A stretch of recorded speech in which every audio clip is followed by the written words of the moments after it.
supplements. There is a list. They will give you about 2 months before the transfer for you to take. And there are also 3 optional supplements as well. Prenatal vitamins. You want to start taking these 3 months before the transfer, and you'll take those through the pregnancy. Now, if you have high amounts of like vitamin A, D, E, or K during the pregnancy, your doctor may ask you to stop taking these. There's a lot of prenatal vitamins out there, and your doctor can provide you with a list of recommendations. Omega-3. Unless you eat seafood more than 3 times a week, you'll need omega-3. If you aren't a seafood fan like me, there are omega supplements that don't have the fishy smell or taste. These in particular, they don't have that at all, thank God.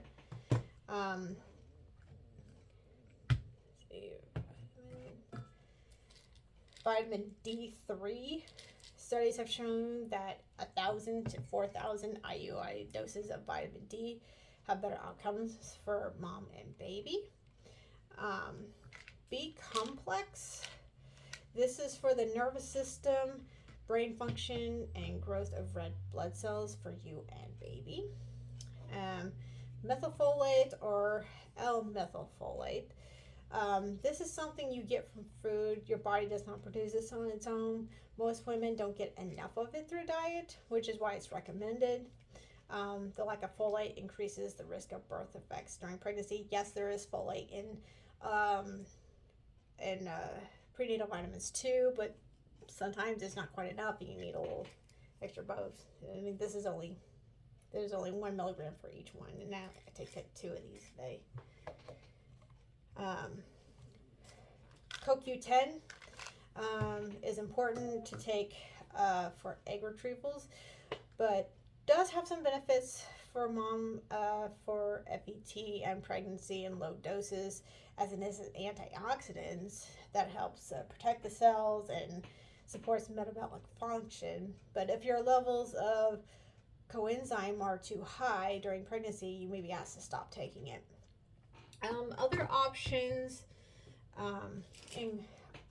include baby aspirin or low dose aspirin, probiotics, fiber supplements.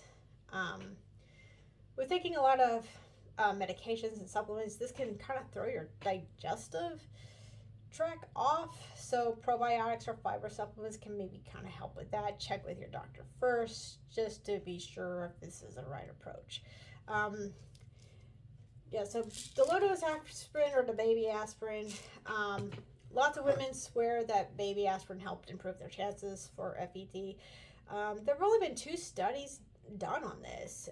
Both had less than 1,000 participants. In both studies, they divided them into 2 groups. One group took a low dose aspirin and one group took a placebo, and the results were the same. Same number of pregnancies and live births in both groups. One study did look a little further and found that women who had had a miscarriage before or had hypertension or diabetes in a previous pregnancy did have slightly higher pregnancy rates. Studies have shown that taking low-dose aspirin during the 2nd trimester lowered the risk of preeclampsia. So for women who have no history of miscarriage, it made no difference if you took baby aspirin or not. The results were the same. So unless your doctor recommends you take a low-dose aspirin, it's up to you if you want to take it or not. Sometimes with the low-dose aspirin can cause spotting or light bleeding while taking progesterone. If this occurs, stop taking it and let your doctor know. I know this is a lot of supplements to take.